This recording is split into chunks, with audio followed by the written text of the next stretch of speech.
Rare diseases, first of all, are rare.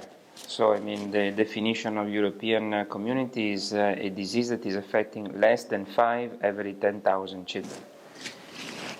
So they are not, easy to diagnose, and for sure the most frequent is phenylketonuria, which is a disorder that now it can be diagnosed via newborn screening.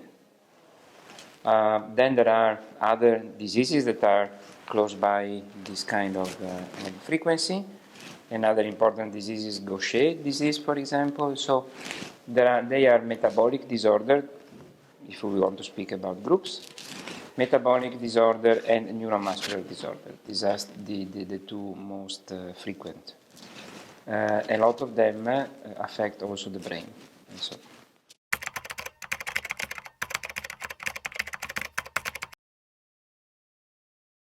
But 70% of the rare diseases give problem to the brain. And the vast majority of therapy that now we have are not reaching the brain. So this is for me the major challenge, to find a way to give the proper therapy to the brain.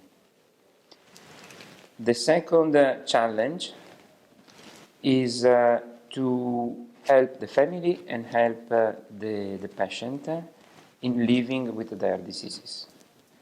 This is something that requires research, because to live with rare diseases is not living with any normal disease, and the society is not ready to help these families at the moment.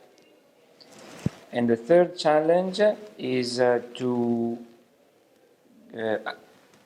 help the patient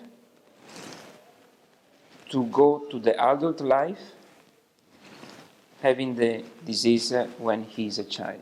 So the transition from childhood to adulthood. We need a lot of things to do, and we need also programs that are not just psychological programs or philosophical programs, but we need studies in understanding how to prepare the patient for the adult life.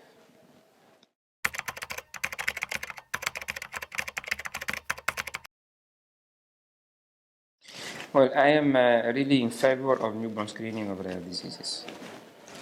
There are two major reasons. The first is because we need to recognize the disorder before the disorder is making sign of it. And so we need to see that the child has a disease before the child is sick.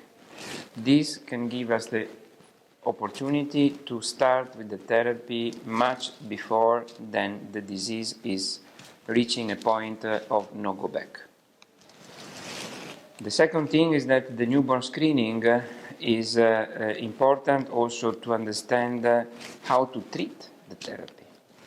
The newborn screening cannot be done only to understand how many diseases we have, but also, and in particular, in how to predict the symptoms, and how to treat the symptoms, and how to ameliorate the quality of life, and to change the natural history of the disease.